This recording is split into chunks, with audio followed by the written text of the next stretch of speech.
사실 제가 이제 유튜브나 이렇게 여러 거를 이제 들어보다 보면 많은 분들이 종말에 관한 이야기를 많이 합니다. 또 이것은 이제 전쟁이 일어나고 전염병이 돌게 되면 사람들은 종말에 관심 있게 되고 이것이 종말이 아닌가라는 생각을 하게 돼요. 더욱 그 종교를 갖고 있는 사람들은 더욱 민감합니다.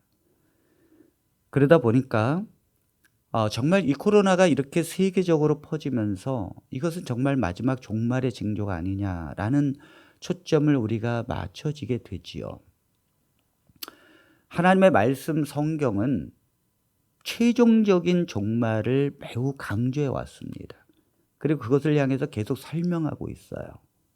그런데 또 하나의 그 하나님의 말씀은 그 종말에 대해서 요동하지 말고 흔들리지 말라는 것입니다. 자, 데살로니가 후서 2장 1절과 2절에 있는 말씀, 오늘 본문의 말씀을 다시 한번 좀 보겠습니다. 형제들아, 우리가 너희에게 구하는 것은 우리 주 예수 그리스도의 강림하심과 우리가 그 앞에 모임에 관하여 영으로나 또는 말로나 또는 우리에게서 받았다 하는 편지로나 주의 날이 이르렀다고 해서 쉽게 마음이 흔들리거나 두려워하거나 하지 말아야 한다는 것이라. 아니, 성경은 종말에 대해서 계속 설명하는데 정작 주의 날이 지금 이르렀다고 말하는 거에 대해서 쉽게 마음이 흔들리지 말라는 것입니다. 특별히 주의 날이 이르렀다, 종말이 왔다라고 주장하는 사람들이 영으로나, 이건 뭐냐면 하나님의 성령이 내게 그렇게 말했다는 거예요. 또 그런 말을 제자들에게 들었다는 것입니다. 제자들도 지금 이 종말이라고 말했다는 거예요. 그래서 우리에게서 받았다고 그렇게 누가 얘기해도 절대 흔들리지 말라는 거지요. 여러분, 왜 성경은 종말을 이야기하면서 종말에 대해서 흔들리지 말라라고 하고 쉽게 동요하지 말라라고 했을까요? 왜 하나님은 이렇게 또 종말을 주장하고 종말에 대해서 현혹하는 거에 대해서 왜 하나님은 허용하실까요? 자, 11절과 12절에 그 답이 나와 있습니다.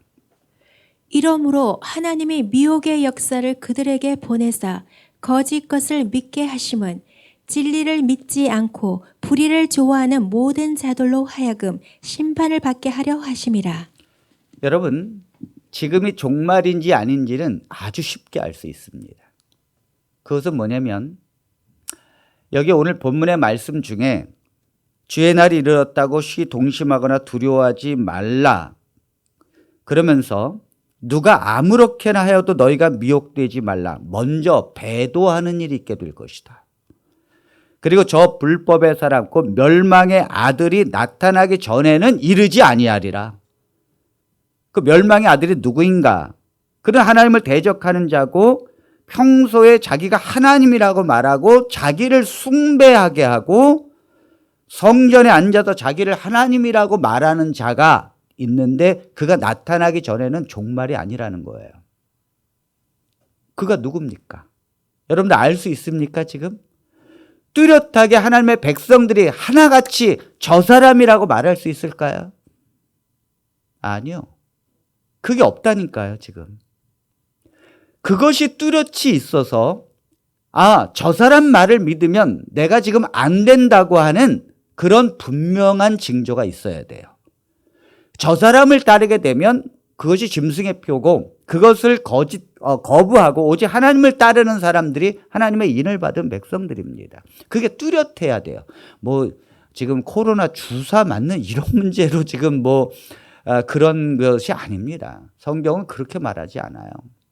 그런데 놀라운 것은 7절에 보면 오늘 말씀을 제가 이제 보면 7절에 보면 그 불법의 비밀이 이미 활동하였으나 지금 막는 자가 있어 그 중에서 옮길 때까지 하리라.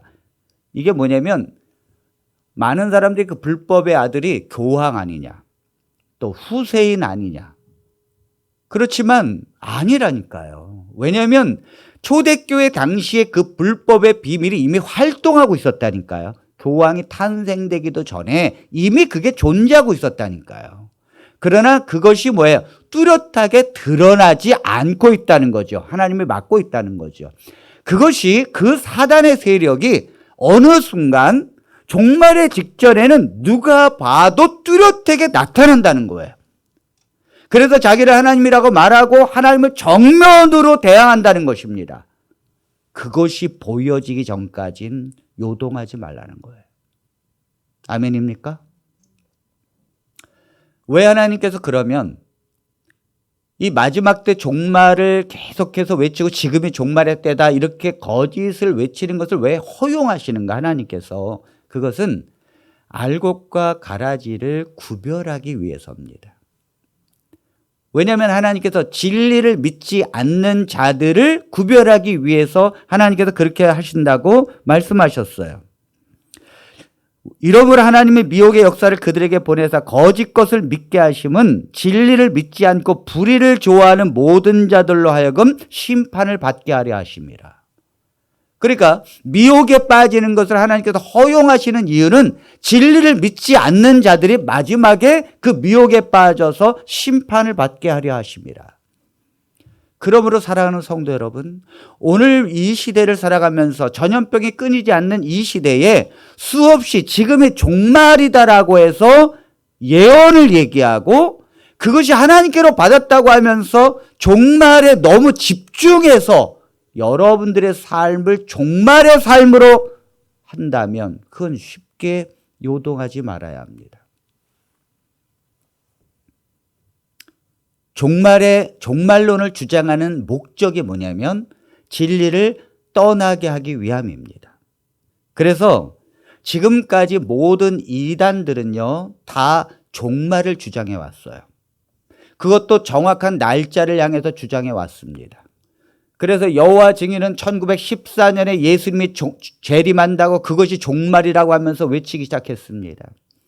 그러면서 예수님의 종말, 예수님의 재림이 1914년에 이르지 않자 예수님께서 눈에 보이게 오는 것이 아니라 구름 타고 오신다. 눈에 보이지 않게 영으로 재림하신 것이다.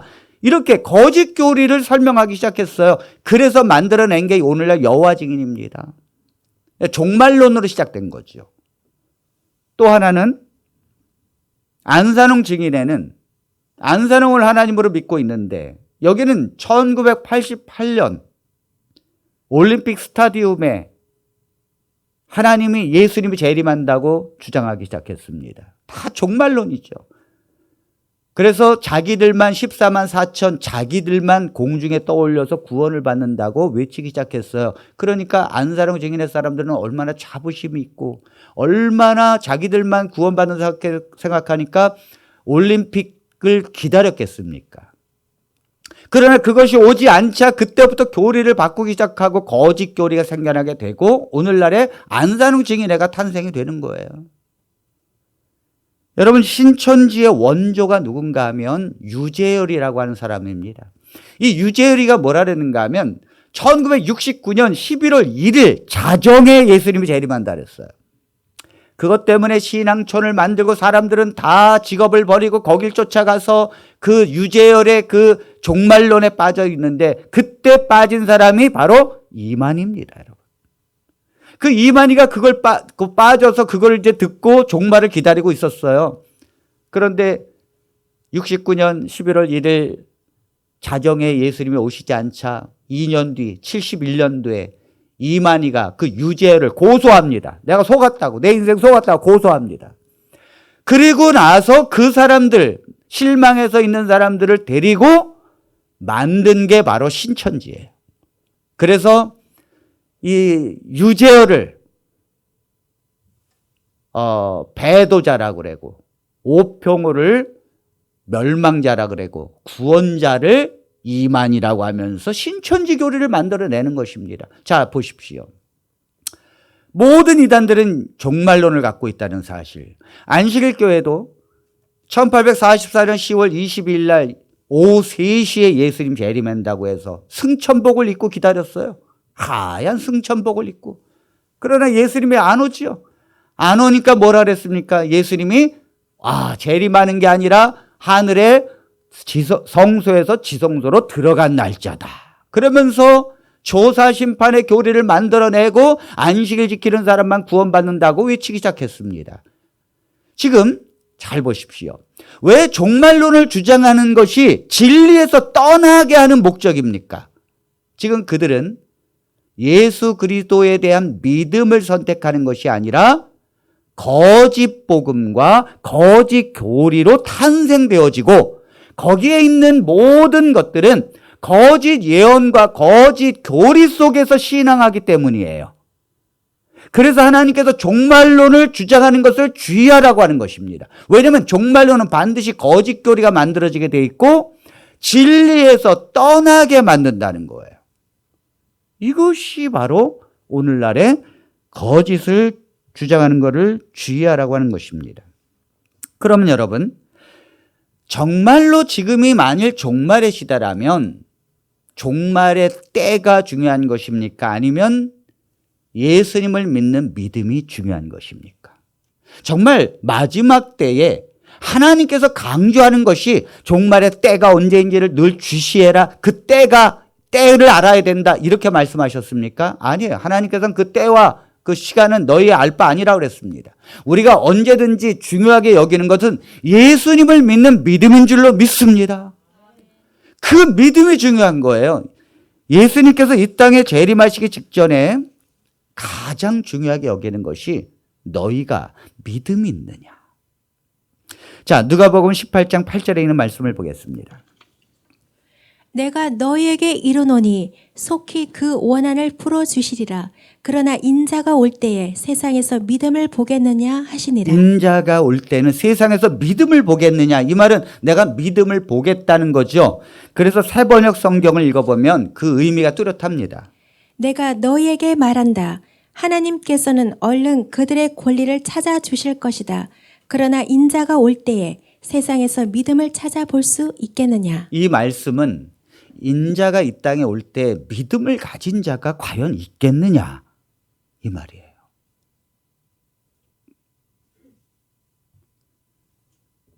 이 사람들이 종말론에 귀를 기울이다 보면 그 거짓 예언과 거짓 교리에 쫓아가다 보면 정작 내 안에 예수님을 믿는 믿음이 없다는 걸 알게 됩니다. 거짓을 쫓아가게 되면 예수님을 믿는 믿음을 내려놓게 돼 있어요. 왜냐하면 성령은요, 오직 예수 그리스도에 대한 진리만 있을 때 성령이 임하는 거거든요. 성령은 우리가 거짓을 붙들고 있을 땐 우리에게 임하지 않아요. 제가 그 거짓 속에서도 성령의 경험을 한 것은 저는 그랬어요. 제가 그 안식일 교회의 그 교리들 난 관심 없다고. 안식일 교회 그 종말론 예언 난 관심 없다. 내가 오직 정말 관심 있는 것은 예수 그리스도라고. 그러니까 성도들이 물어요. 저한테 뭐 예언이 목사님 지금 이게 예언이 어떻게 된 겁니까? 그다음에 안식일 교회 교리 이 안식일 지키기 맞는 거죠? 그래서 제가 그랬어요. 그건 난 모른다고. 내가 오직 관심 있는 건 예수 그리스도라고. 그래서 예수 그리스도만을 붙들고 그분을 만나고 싶다고 할 때 성령이 임했습니다, 여러분. 그리고 오직 예수님 중심으로 살게 만들었어요, 저를. 그 제가 이 안식일 교회에서 나온 분들을 제가 이렇게 이제 카톡으로다가 전 세계적으로 이제 이렇게 관리를 하고 제가 이렇게 통화를 하다 보면 몇십 년을 안식일 교회에서 신앙생활을 하다가 자기들은 믿음이 있다고 생각했어요. 예수님을 믿는다고 생각했는데 안식일 내려놓고 화이트인 내려놓고 안식일교회 교리들을 내려놓기 시작하니까 남는 게 아무것도 없어요. 예수님을 붙드는 믿음이 내 안에 없어서 무신론자가 되는 사람들이 너무도 많이 있습니다, 여러분. 너무 안타까운 거예요. 오늘 우리가 정말 종말의 시대에 우리가 살고 있다면 여러분들 한 가지에 집중해야 합니다. 그건 바로 예수님이에요. 성경은 예수님 중심으로 쓰여져 있어요. 안식일교회 장로인 저희 형님과 제가 콘테이너에서 1시간을 얘기하는데 저희 형님은 성경은 안식일 중심으로 쓰여져 있다는 거예요. 그래서 제가 성경은 예수 그리스도 중심으로 쓰여져 있습니다. 아무리 설명해도 아니라는 거예요. 야, 어떻게 이렇게 다를 수 있을까? 여러분, 이 성경에 보면 이 세상의 종말에 대한 모형이 있습니다. 그 모형이 뭐냐면 이 세상을 하나님이 심판하는 모형을 소돔과 고모라 성의 심판으로 모형을 주신 거예요. 왜냐하면 소돔과 고모라 성은 불의 심판을 받았는데 마지막 종말의 때에도 불의 심판이 있습니다. 그 불의 심판을 받은 소돔과 고모라 성이 멸망할 때를 보면 무엇이 중요한지를 알 수 있어요. 자, 소돔과 고모라 성에 롯의 식구들이 구원을 받고 왜 롯의 부인은 소금 기둥이 되었습니까? 그들의 문제가 뭘까요? 소돔과 고모라 성이 멸망하는 때를 몰랐기 때문일까요? 그걸 모르고 준비하지 않은 사람은 소금 기둥이 되었고 그 때를 안 사람은 구원을 받은 건가요? 아니에요. 때는요, 천사가 와서 가르쳐 주었어요. 하나님께서 이 소돔과 고모라 성을 불로서 심판하게 될 것이다. 그러므로 이제 너희는 피하라. 하나님이 알아서 당신의 백성들에게 종말이 오게 되면 그 때를 가르쳐 줍니다. 천사를 통해서. 우리가 지금 정해질 게 아니라니까요.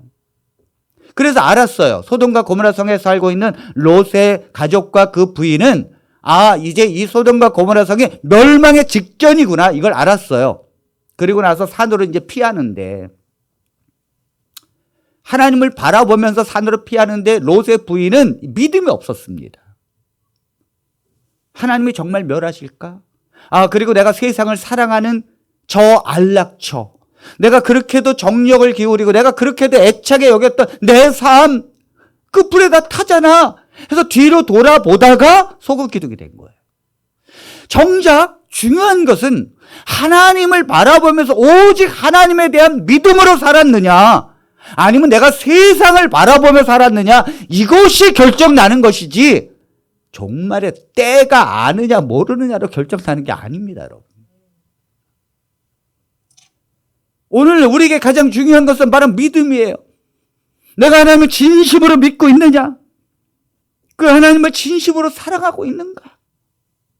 그러므로 저는 이 마지막 때에 정말 우리의 신앙을 점검해 본다면 우리는 어떻게 살아야 되는가? 저는 목회 방향을 두 가지로 결정했습니다, 올해. 첫 번째는 예수님을 믿는 믿음으로 사는 것이 우리가 중요하다는 거예요.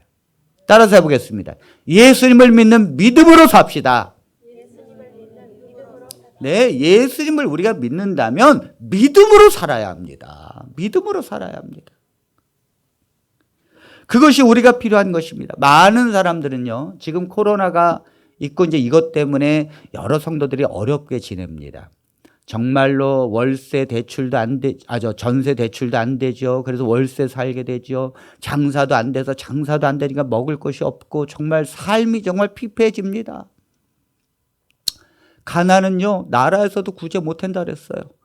여러분, 이 소상공인들을 위해서 그렇게 돈을 푸는데도 소상공인들은 다시 코로나로 봉쇄한다고 하니까 자살을 합니다. 막. 너무너무 힘들잖아요. 우리가 이럴 때 정말 교회가 필요한 게 뭐라고 생각하십니까? 그들을 위로해주고 사랑해주고 감싸주고 이것이 필요하다라고 생각되지요. 네, 아마 10명이면 10명 다 그렇게 생각할 것입니다. 그러나 성경은 그렇지 않아요. 그 어려운 시절에도 정작 중요한 건 믿음이라고 말합니다. 이게 성경이에요. 많은 교회와 많은 목사님들이 이 코로나 기간에 성도들을 위로하느냐고 정신이 없어요. 그러나 성경은요, 코로나가 왜 왔느냐를 우리에게 말합니다. 너희가 믿음으로 가지 않고 하나님을 향하여 가지 않고 너희가 세상을 향하여 가고 믿음으로 살지 않는 것에 대한 하나님의 심판으로서 너희가 전염병에 지금도 있느니라. 너희의 궁핍한 삶은 하나님에 대한 믿음으로 가지 않기 때문에 너희가 세상을 우상 숭배하고 세상에서 타협하며 살기 때문에 내리는 징계니라. 그러므로 지금이라도 믿음으로 하나님을 향하여 섬기고 가라는 거예요. 아멘입니까? 위로가 아니라니까요. 여러분, 일제강점기 때는 36년 동안 우리나라가 일본의 지배를 받고 그야말로 그 노숟가락까지 다 뺏기면서 살았어요. 그래서 우리 이제 할아버지 얘기를 들어보면 큰 젓가락도 없어가지고 그 나무 이렇게 꺾어갖고 젓가락으로 사용하고 정말 뭐 쇠붙이 다 갖고 갔답니다. 그렇게 살 때에 얼마나 하나님의 백성들이 힘들었을까요? 여러분 정말 상상할 수 없을 정도로 힘들지요. 그런데 그런 힘든 중에도 주기철 목사님은 교회에서 언제나 믿음을 강조했어요. 성도들이 그렇게 힘들면서 신앙생활 하는 것을 그 일제에 신사참배 안 하면 그야말로 죽이고 핍박하고 감옥에 가두고 이러면서 살고 있는 이 교회를 향하여 주기철 목사님은 성도들을 위로하고 예배를 드리는 성도들을 칭찬하는 것이 아니라 믿음으로 가지 않는 걸 징계하고 오직 우리가 하나님을 향한 절대적 믿음으로 살아야 된다. 하나님을 배신할 수 없다. 이걸 강조했다는 거예요. 이거를. 한 번은 평양에 주기철 목사님이 담임하는 그 산정현 교회가 있습니다. 그런데 이 일제시대에 얼마나 이 참 힘든 시기입니까? 성도들이 이제 예배를 이렇게 드리는데 한 번은 조만식 장로님이 예배 시간에 늦게 들어왔어요. 조만식 장로님이 누굽니까? 주기철 목사님이 오산학교에 다닐 때, 학생으로 다닐 때 교장 선생님이었어요. 그래서 이 산정현 교회에 정말 이 장로님으로서 존경을 받고 있는 분인데 저 학생으로 있었던 주기철 목사님이 신실하고 보니까 그래서 이쪽으로 목회를 오십시오 해서 초청한 분이십니다.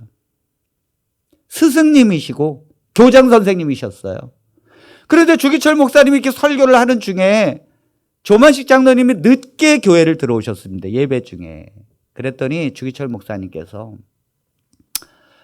이 일제시대 때 예배를 드리러 온 이 힘든 삶을 위로해야 되는 것이 당연하다고 여겨지는 그 순간에도 주기철 목사님은 장로님은 장로로서 모본을 보여야 될 분이 예배 시간에 늦으셨으니 뒤에서 서서 예배를 드리시기 바랍니다. 이렇게 말씀하셨어요. 보통 사람 같으면 참 내가 교장 선생님일 때 학생으로 온 주기철이가 말이도 컸네. 어떻게 사람들이 보는 앞에서 나를 이렇게 망신을 줄 수 있을까? 라고 생각했겠지만 조만식 장로님은 그 자리에서 서서 예배를 1시간을 드리고 예배가 끝난 다음에 목사님에게 찾아와서 목사님, 제가 장로로서 모본을 보여야 되는데 예배 시간에 늦게 와서 목사님의 마음을 슬프게 했으니 나는 죄인입니다. 나를 용서해 주십시오. 난세에 이끌어갔던 지도자들의 모습이에요.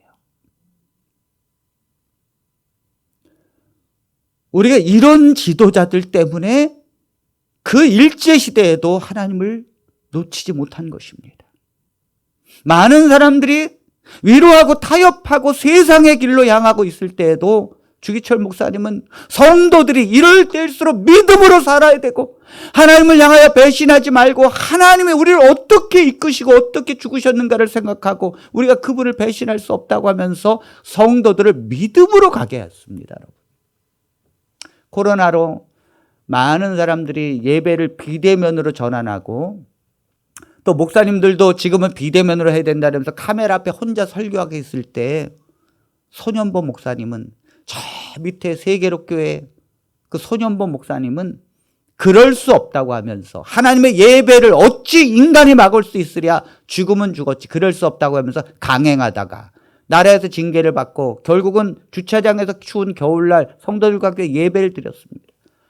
그렇게 되자 목사님들이 부끄러워서 하나둘 다시 예배를 드리기 시작했고 손현보 목사님 이 난세에 예배를 포기하지 않는 교회의 지도자로 우뚝 섰어요. 이 손현보 목사님께서 전도사 시절 때 저 김해의 염전바닥에 있는 시골의 작은 교회에 부임하셨습니다.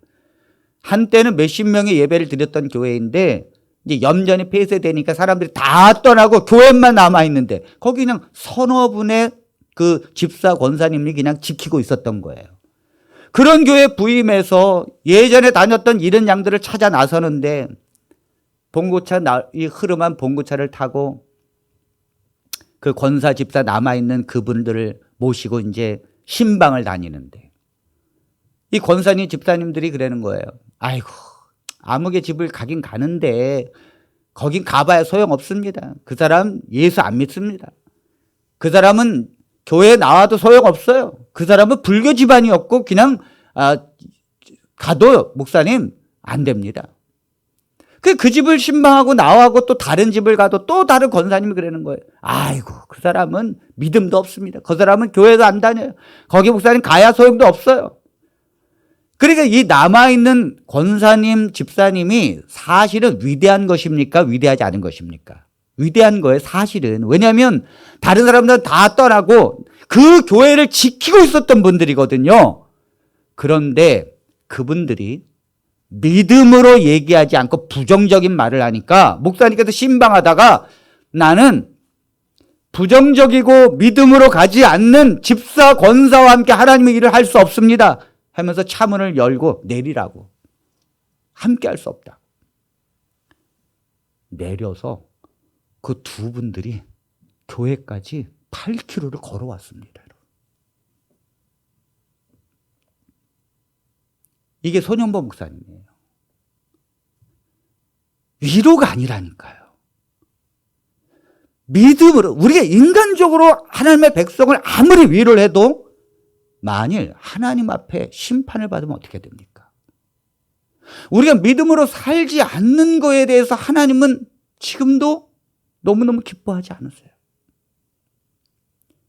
한 번은 그 손현보 목사님이 새벽 기도를 다 나오라고 하는데 이 재직들이 새벽 기도를 안 나오면 안 된다고 해서 새벽 기도를 하는데 한 집사님이 새벽 기도를 안 나오는 거예요. 왜 안 나오냐 봤더니 세상에 아침 새벽에 그 고추밭에 가서 고추 돌보느냐고 새벽 기도를 못 나온다는 거예요.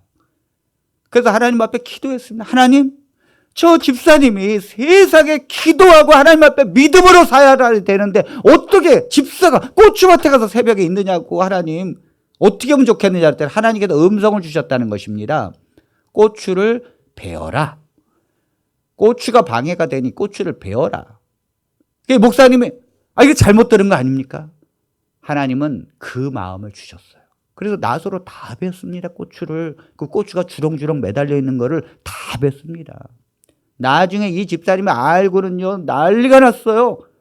그 목사님께서 그 집을 찾아가서 그랬습니다. 오히려 호통을 치시면서 집사님, 그 고추 돌보느냐고 새벽 기도에 집사가 돼가지고 기도를 안 하니 집사님이 도대체 남들은 다 구원받고 다 하늘나라 가는데 집사님만 못 가면 되겠습니까? 하면서 내가 하나님께 기도했더니 하나님이 배라고 해서 뱄습니다. 그랬더니 그 집사님이 무릎을 다 꿇고 내가 잘못했다고. 고추가 뭐라고? 그 믿음과 맞바꾼단 말입니까? 고추가 뭐라고 내가 하나님께 기도하는 거와 맞바꾼단 말입니까? 그 시간을. 그 다음부터는 그 교회에 새벽 기도 안 나오는 사람은 단 한 명도 없답니다. 왜냐하면 우리 집 고추도 빌까 봐 교인들이. 이것이 오늘날의 세계록교회가 탄생된 배경입니다. 하나님은 지금 이 코로나 기간에 우리 한 사람 한 사람의 믿음을 저울질하십니다. 과연 나를 믿고 있는가? 예수님에 대한 믿음이 과연 있는가? 저울질하고 있는 시기예요. 하나님께서 고난과 역경이 있을 때 말세 특별히 믿음을 내가 보겠다고 말씀하십니다. 그러므로 진리를 믿는 믿음이 가장 귀한 것인 줄로 믿습니다. 우리가 예수님이 가장 귀한 것이라면 그분을 믿는 믿음이 가장 귀한 거예요. 복음이 가장 귀한 것입니다. 따라서 해보겠습니다. 복음이 가장 귀한 것입니다. 여러분, 만일 예수님께서 나를 위해서 십자가 달려 돌아가시고 그런 나를 위해서 죽으신 그 예수 그리스도를 믿고 사는 믿음의 삶이 가장 귀한 것이라면 거기엔 반드시 하나님의 능력이 나타나게 되어 있습니다. 그런데 왜 그런 능력이 우리 삶에 없을까요? 그것은 복음에 합당한 삶을 살지 않기 때문에 그래요. 자, 빌립보서 1장 27절 28절에 있는 말씀을 보겠습니다. 오직 너희는 그리스도의 복음에 합당하게 생활하라. 이는 내가 너희에게 가보나 떠나 있으나 너희가 한 마음으로 서서 한 뜻으로 복음의 신앙을 위하여 협력하는 것과 무슨 일에든지 대적하는 자들 때문에 두려워하지 아니하는 이 일을 듣고자 함이라. 이것이 그들에게는 멸망의 증거요 너희에게는 구원의 증거니 이는 하나님께로부터 난 것이라. 오직 너희는 그리스도의 복음에 합당하게 생활하라. 그러면서 너희에게는 구원의 증거가 된다는 거예요. 그것이. 그러니까 복음에 합당하게 생활을 사는 사람은 그것이 구원의 증거라는 거예요. 내가 과연 구원받은 사람인가? 구원받은 백성은 반드시 복음에 합당한 삶을 가게 돼 있습니다, 여러분. 여러분, 복음에 합당하게 생활하라는 게 무슨 뜻일까요? 그건요, 복음이라는 것은 예수님이 나를 위해서 십자가 달려 돌아가시고 내가 그것을 믿을 때 하나님의 자녀가 되었다는 것이 복음인 줄로 믿습니다. 그렇다면 복음에 합당한 생활을 하라. 그 말은 내가 하나님의 자녀됨을 나타내라는 거예요. 내가 하나님의 자녀로서 살라는 것입니다. 그게 복음에 합당한 삶이에요. 그러므로 하나님의 자녀는 어떻게 살아야 합니까? 네, 나의 부모는 하나님이라는 것을 믿고 살아야 합니다. 그러므로 어떻게 살아야 된다는 거예요? 자, 마태복음 6장 31절로 33절의 말씀을 보겠습니다. 그러므로 염려하여 이르기를 무엇을 먹을까 무엇을 마실까 무엇을 입을까 하지 말라. 이는 다 이방인들이 구하는 것이라. 너희 하늘 아버지께서 이 모든 것이 너희에게 있어야 할 줄을 아시느니라. 그런즉 너희는 먼저 그의 나라와 그의 의를 구하라. 그리하면 이 모든 것을 너희에게 더하시리라. 아멘. 자, 그러므로 염려하여 이르기를 무엇을 먹을까 무엇을 마실까 무엇을 입을까 하지 말라. 이는 다 이방인들이 구하는 것이라. 너희의 하늘 아버지께서는 이 모든 것이 너희에게 있어야 될 줄을 아시느니라. 잘 보십시오. 복음에 합당한 삶을 사는 게 뭔가? 내가 하나님의 자녀라는 걸 믿고 사는 거거든요. 그렇다면 삶의 염려 다 내려놓으라는 거예요. 제가 우리 아이들을 이렇게 보면서 이 아이들이 부모를 참 믿어요. 참 부모가 돈도 못 버는데 부모를 믿는 이 아이들을 보면서 제가 때로는 참 얘네들도 대단하구나 그런 생각했어요.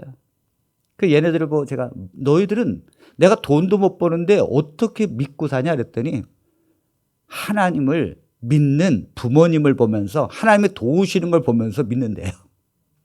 근데 제가 저희 자녀는요 어떻게든지 책임을 집니다. 제가 책임을 지는데 한 번은요 저희 자녀들과 함께 차를 타고 제가 어디를 갔는가 하면 저희 건너편에 안양천 너머에 판자촌을 갔어요.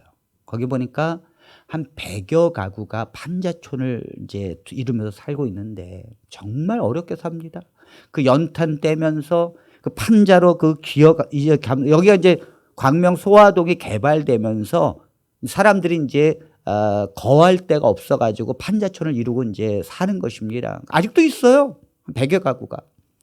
그들은 그 지붕이 날아갈까봐 다 뭐 타이어 얹어놓고 그 칸막이 하나 판자로 그 옆집과 옆집을 가로막으면서 붙어서 이제 사는데 그분들의 삶이 얼마나 어렵겠어요.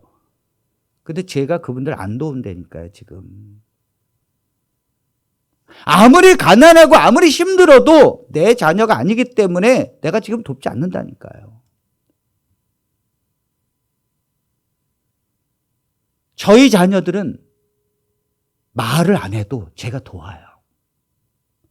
복음에 합당하게 생활하라 이 말은 우리는 하나님의 복음을 믿는 주의 백성입니다. 진리를 믿는 백성이에요. 진리가 복음이니까요. 그러므로 하나님 앞에 이 코로나 기간에도 염려하고 두려워하지 말고 오히려 하나님을 믿고 믿음으로 살라는 것입니다. 아멘입니까? 그것이 복음에 합당한 삶이라는 거예요. 믿고 살라는 거예요. 그걸 구하지 말라는 거예요. 염려하지도 말라는 것입니다. 그러면 어떻게 합니까, 하나님? 하나님의 너희는 그의 나라와 그의 의를 구하라. 그리하면 이 모든 걸 더하겠다. 이것이 내 삶에서 경험되어져야 돼요. 정말 그의 나라를 구하라. 하나님의 나라를 구하라. 하나님의 나라를 어떻게 구합니까? 성경에 뭐라 그랬어요? 너희는 물과 성령으로 거듭나지 아니하면 하나님 나라에 들어갈 수 없느니라.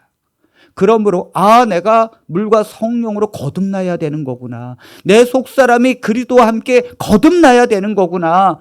내가 옛날의 삶으로 사는 게 아니라 나는 하나님 앞에 성령으로 거듭나서 새로운 삶으로 주님 앞에 가야 되는 거구나.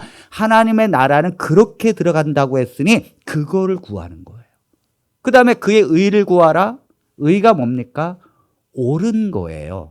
예수님이 보여준 삶, 하나님, 예수님이 우리에게 옳은 길이라고 제시한 삶, 그 옳은 것을 구하라는 거예요.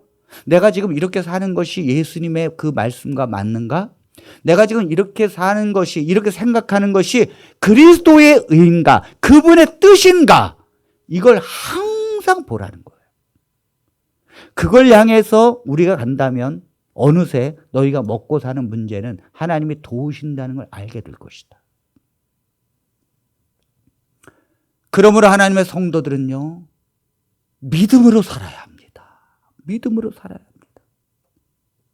제가 믿음으로 살아야 합니다. 이걸 계속해서 얘기하면 우리 성도들은 그게 잘 안 되잖아요. 안 되니까 자꾸 이제 부담감을 느낄 수 있어요. 그러나 그럼에도 불구하고 저는 100번을 믿음으로 살아야 된다라고 말하고 싶어요.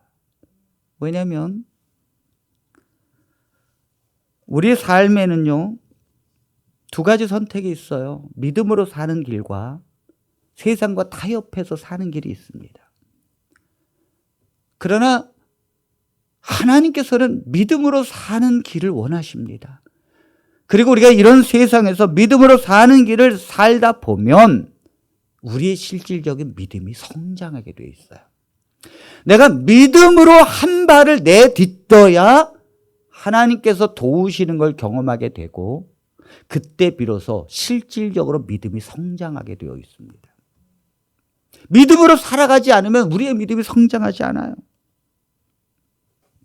여러분, 스데반이 복음을 믿고 성령이 충만해서 이제 복음에 합당한 삶을 살기 시작했습니다. 복음에 합당한 삶이 뭐예요? 복음을 증거하고 그 다음에 예수님이 가신 길을 그대로 가는 것입니다. 용서하고 그 다음에 기도하고 이 길을 가는데 가다 보니까 핍박과 고난이 와요.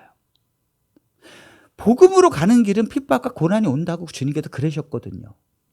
이게 핍박과 고난이 오는데 여러분, 이 복음의 길을 안 가면 이 핍박과 고난이 오지 않아요. 스데반이 그 핍박과 고난이 오는 걸 보면서 이 복음의 길을 안 가면 돼요. 그럼 바로 모든 핍박과 모든 고난은 멈춰지게 돼 있습니다. 그런데 왜 이 스데반은 그 길을 계속 가지요? 주님께서 뭐라 그러셨는가 하면 좁은 길을 가라. 넓은 길은 사람들이 많이 가는 길이지만 그 길은 사망의 길이니라. 좁은 길을 가라. 좁은 길은 협착하여 찾는 이가 적다. 하지만 그것은 생명의 길이니라. 지금 좁은 길이 무엇입니까? 바로 복음을 믿고 믿음으로 가는 길이에요. 거기엔 반드시 고난이 있고 핍박이 있습니다. 교회도요, 정말 믿음으로 가고자 한다면 성도들한테 외면당합니다. 교회가. 왜 외면당하죠? 성도들이 정말 원하는 것은 믿음으로 사는 삶이 아니라 위로와 사랑이거든요. 그러니까 외면당하는 거예요. 만약 우리가 사랑과 위로의 교회로 가게 되면 성도들로부터 사랑받고 성도들은 그 교회를 찾아옵니다. 왜죠? 성도들이 원하는 것을 주니까. 왜 사람들이 예수님의 주의를 다 떠났습니까? 예수님은 고난의 길과 좁은 길을 가라고 말하니까요. 오늘날 교회가 정말 살아있는 교회라면 성도들이 믿음의 길을 가게 됩니다. 그리고 교회는 믿음으로 가게 돼 있어요. 여러분, 우리가 이 난세 교회를 우리가 어떻게 가야 합니까? 우리의 믿음의 신앙을 어떻게 가야 합니까? 한 걸음 한 걸음 여러분들의 믿음의 분량만큼 가시면 됩니다. 그리고 만일 내가 믿음으로 사는 삶이 안 되잖아요.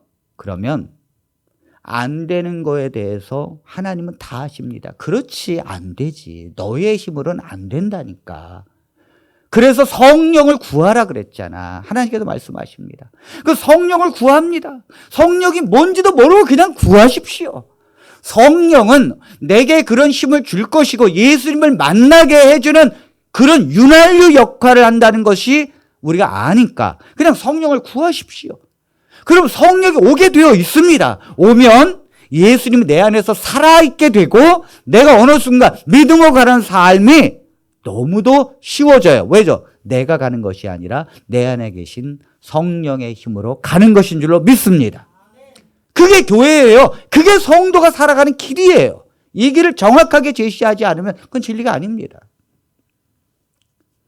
우리가 두 번째 우리가 정말 나가야 할 길은 영적 성숙을 향해서 가야 합니다. 따라서 해보겠습니다. 영적 성숙을 향해서 가야 합니다. 우리가요, 믿음의 길을 가다 보면 점점 계단을 올라가는 것이고 영적으로 성숙해지는 것입니다. 살아있다는 것은 반드시 잘합니다. 그래서 어제와 오늘이 다르고 오늘과 내일이 다른 거예요. 내가 이제 2022년에 이제 새롭게 우리가 시작하잖아요. 그럼 작년보다도 우리의 믿음이 올해는 자라야 합니다. 영적으로 성숙해져야 합니다. 그것이 하나님의 백성입니다. 그런데 제가 이렇게 목회하면서 어떤 성도들은 시간이 가면 갈수록 영적으로 이렇게 내려가요. 그 왜 내려가느냐 가만히 봤더니 나이가 들어서 내려간대. 나이가 들어가니까 이제 믿음도 없고 나이가 들어가니까 이제 귀찮아. 모든 게 다 내려가요. 과연 이것이 맞을까? 만일 우리의 믿음이 영적 성숙이 내려가는 게 맞는다면 그건 우리가 신앙하는 거예요. 하나님이 시간이 가면 갈수록 노쇠해지시나요? 하나님이 시간이 가면 갈수록 늙어지시나요? 하나님은 시간을 가면 갈수록 연약해지시나요? 아니에요. 하나님이 내 안에 계시다면 그분은 나를 새롭게 매일매일 바꾸십니다. 시간이 가면 갈수록 그분은 나를 더 강력한 성숙함으로 이끄십니다. 만일 시간이 가면 갈수록 내가 성숙해서 떨어진다면 그건 내가 신앙하는 거예요. 하나님이 내 안에 계신 게 아니라고요. 제가 성경에 보니까 진짜 믿음의 사람들은 시간이 가면 갈수록 늙어가면 늙어갈수록 더 믿음으로 성숙해졌어요. 아브라함을 보니까 아브라함이 처음에 여러분 75세 갈대우르에서 나올 때 우리는 믿음으로 나왔다고 하지만 그 삶을 보면 믿음이 아닙니다. 그 아브라함에게 하나님께서 자식을 낳게 해주겠다. 저 별처럼 많게 해주고 모래알처럼 많게 해주겠다. 그러면 저 사라를 통해서 그렇게 해주겠다. 그러면 믿어야 되는데 세상에 사라가 죽을까 봐 애굽 왕 앞에서 누이라고 속이고 또 그랄 왕 앞에서 또 누이라고 속이고 그래서 사라가 나이가 드니까 또 애 못 낳을까 봐 하갈 종을 얻어가지고 이스마엘 낳고 이게 뭡니까 이게. 이러다가 그가 드디어 99세 때 내가 이래서는 안 되겠다. 이제 내가 믿음으로 살아야겠다. 그러니까 하나님께서 100세의 자녀를 낳게 하고 그 다음에 이 이삭이 10대 때에 성장할 때에 하나님께서 저 모리아산에 가서 양처럼 자기 아들을 갖다가 죽여서 제물을 드리라 하니까 아멘 하고 갑니다. 보세요. 아브라함이 시간이 가면 갈수록 믿음이 떨어지나요? 아니에요. 시간이 가면 갈수록 정말 하나님을 믿고 내 자녀를 죽이라고 말씀하신 하나님께서 또한 내 자녀를 살리실 것을 믿고 칼을 들고 자녀를 죽입니다, 여러분. 그때 하나님께서 아브라함아 그 칼을 멈추어라. 이제 내가 됐다 그러잖아요. 모세는 젊어서는 자기의 위치와 지위를 믿었어요. 그래서 이 왕궁에서 왕자의 삶, 그 다음에 내가 여러 교육을 받은 내 지식으로 믿었어요.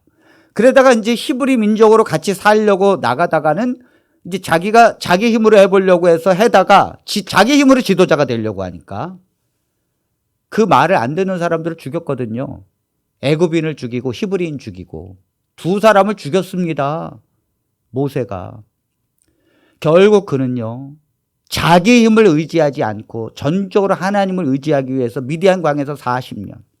그런데도 불구하고 이스라엘 백성들이 인도할 때 또다시 이 젊은 혈기로다가 이스라엘 백성들이 불평한다고 해가지고 반석을 2번이나 내려쳐가지고 하나님 말씀을 거역합니다.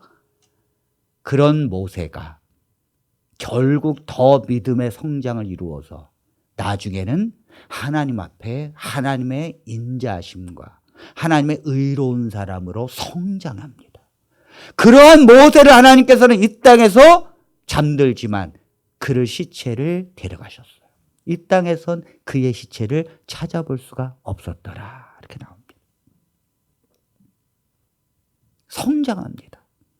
갈렙은요, 갈렙은 40대 때 가네스 바네아에서 가나안의 땅을 정탐하고 나서 하나님께서 우리와 함께 하시니 그들은 우리의 밥이다 하면서 믿음으로 그는 나아갔습니다. 그런데 그가 85세가 되어졌을 때 늙었잖아요. 그런데도 여호수아에게 찾아와서 이렇게 말합니다. 우리가 전에 정말 하나님께서 우리와 함께 하신 것처럼 저 아직도 헤브론이라고 하는 것은 정복하지 못했거든요. 그 시간이 지났는데도 다른 땅을 다 정복했는데 헤브론은 거인족이 사는 곳이에요. 거긴 정복하지 못했을 때 그 85세가 되어서 갈렙이 여호수아에게 찾아와서 말합니다. 여전히 하나님은 우리와 함께 하시고 그들은 우리의 밥입니다. 전에 우리가 정복하지 못한 저 헤브론을 내가 정복할 수 있도록 하나님 허락해달라. 이야, 85세가 되어서 그 믿음이 떨어지지 아니하고 오히려 더 성숙해져서 하나님께서 함께 하시니 85세가 된 노인인 내가 저 헤브론을 정복하게 허락해 주십시오. 그러니까 이런 믿음 앞에 여호수아가 손을 들었어요. 가십시오. 결국은 헤브론을 정복합니다. 갈렙이. 예수님의 제자들은 젊어서는 믿음이 부족했습니다. 성령을 받고도 두려움에 떨리고 목숨이 아까워가지고 그 예루살렘을 떠나지 못하고 있었어요. 그런데 스데반이 죽고 그 다음에 핍박이 일어나자 도망치기 위해서 그 다음에 다 흩어졌습니다. 로마로 흩어지고 안디옥으로 흩어지고 다 흩어졌습니다. 그 목숨이 아까운 그 제자들, 그들의 믿음이 성장이 이루어지게 되면서 그들은 노년에 다 이제는 죽음도 두려워하지 않게 되었어요. 그들은 이젠 죽음을 향해서 피해 다니는 사람들이 아니었습니다. 그들은 다 죽음 앞에서 타협하지 아니하고 순교했습니다. 보십시오. 그들의 믿음이 나이가 들어서 성숙이 아니라 오히려 퇴보하는가? 아니에요. 하나님의 믿음의 성도들은 나이와 상관없이 시간이 지나면서 더욱더 성숙해지고 더욱더 믿음으로 가고 온전히 하나님을 바라보면서 가는 하나님의 백성인 줄로 믿습니다. 그 길을 가셔야 합니다. 히브리서 12장 1절에 우리는 경주한다고 말합니다. 한번 보겠습니다. 이러므로 우리에게 구름같이 둘러싼 허다한 증인들이 있으니 모든 무거운 것과 얽매이기 쉬운 죄를 벗어버리고 인내로서 우리 앞에 당한 경주를 하며. 우리가 믿음으로 사는 지금 이 길은 하나님께서 경주를 하는 것이다. 이렇게 지금 모세를 통해서 히브리서에 기록하게 하셨습니다. 경주하게 하는 것이다. 아마도 여러분, 이 바울이 경주라는 단어를 썼을 때는 당시에 올림픽을 연상했을 것입니다. 특별히 어떤 올림픽인가 하면 마라톤입니다. 마라톤. 근데 여러분, 이 마라톤이 언제부터 있었을까? 올림픽이 언제부터 있었을까? 이 바울 훨씬 전부터 마라톤이라는 게 존재했어요. 그리고 이 경주를 했습니다. 이 마라톤의 유래를 여러분들이 대충은 아실 것입니다. 기원전 490년. 예수님이 탄생하기 전에 490년 전이에요. 그러니까 이미 500년 전에 마라톤이라는 게 생겨나기 시작했어요. 그러니까 바울은 이 마라톤 경주를 너무도 잘 알고 있었고, 올림픽이라는 건 기원전 300년부터 시작됐어요.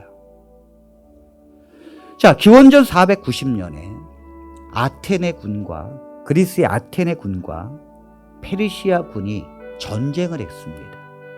그때 아테네 군이 1만 명이었고 군사가, 페르시아 군은 10만 명, 10배가 넘었습니다. 아테네 동북방으로부터 40.2km 떨어진 곳 마라톤 평원에서 전쟁이 일어나는데, 분리했었던 이 아테네 군 1만 명이 결국은 여러 작전과 노력 끝에 페르시아 군을, 10배가 되는 페르시아 군을 물리치면서 대기쁨의 승리를 합니다. 이때 이런 기쁨의 승리를 전하기 위해서 페이디피레스라고 하는 한 병사가 승전보를 아테네에 알리기 위해서 달려갑니다. 이 기쁨의 소식, 페르시아군, 10배가 넘는 페르시아군을 드디어 우리가 물리쳤다라고 하는 이 승리를 전하기 위해서 달려가는데, 그는 드디어 이 아테네 도시에 도착해서 기뻐하라, 우리가 드디어 페르시아를 정복했습니다, 이 말을 하고 죽었습니다. 그는 이틀을 꼬박 달려왔는데 그가 달려온 거리가 42.19km, 그것을 기준으로 마라톤의 거리를 만든 것입니다. 그런데 바울이 우리는 이 경주를 한다고 말합니다. 모든 허다한 증인들이 우리가 경주하는 걸 지금 바라보고 있다고 말합니다. 여러분 한 사람 한 사람을 하나님의 천사들이 응원하면서 믿음으로 가는 이 길에 포기하지 않고 달려가기를 응원하고 있고 바라보고 있다는 거죠. 예수님께서 이 땅에 오셨을 때에 수많은 천사들이 예수님께서 승리할 수 있도록 보이지 않지만 지지하고 함께했던 것처럼, 여러분 한 분 한 분을 허다한 증인들이 바라보고 있다는 사실, 우리는 거기에 주인공입니다. 우리는 대표로 이 마라톤을 향해서 달려가는 것입니다. 우리는 영적 성숙을 향해서 오늘이 다르고 내일이 다를 정도로 우리는 달려가는 것입니다. 그런데 저는, 하나님의 백성들은 이 상을 향하여 달려가는 것이 마라톤입니다. 근데 제가 한 가지 깨달은 것이 있어요. 42.19, 이건 결코 작은 거리가 아닙니다. 많은 사람들이 완주만 하더라도 대단한 것입니다. 완주만 해도 그것은 놀라운 하나님의 역사입니다. 1등을 꼭 안 해도 우리 어떻게 다 1등이 되겠습니까? 하나님의 백성들은 완주하는 것이 목적입니다. 내가 죽을 때까지 오직 그리스도를 향하여 내 믿음을 타협하지 아니하고 성숙을 향해서 계속해서 가다가 죽음 직전에 하나님, 저는 이제 주님 품에 안깁니다, 그러면서 죽음을 맞이하는 것, 그것이 우리가 완주인데, 저는 놀라운 걸 발견했어요. 마라톤도 중간에 포기하는 자들이 많다는 사실. 이틀 걸려서 42.19를 들어와도 되고, 일주일 걸려서 와도 됩니다. 중요한 건 빠르고 늦는 것이 중요한 것이 아니에요. 계속해서 영적 성장을 이루고 믿음으로 살아가는 이 길에 완주하는 것입니다. 그러나 많은 그리스도인들이 이 길을 포기합니다. 그리고 교회를 떠나고 신앙을 떠납니다. 우리가 교회를 하는 이유는 여러분들이 포기하지 않게 하기 위해서입니다. 여러분들이 하나님을 향하여 가는 이 믿음의 길에 타협하지 아니하고 영적으로 성장해서 하나님 앞에 기쁨이 되어지고 여러분들이 구원받기 위해서입니다. 오늘 2022년 한 해가 시작되는 이 첫 주일에 사랑하는 성도 여러분, 믿음으로 삽시다. 그리고 내가 영적 성숙을 향해서 계속해서 기도하고 성령을 구하면서 말씀을 사랑하고 내 믿음의 분량만큼 믿음으로 나아가십시오. 하나님의 역사가 일어나게 될 것입니다. 그런 모든 성도들의 삶 속에 하나님의 축복이 임하게 되기를 간절히 바라면서 말씀을 마칩니다.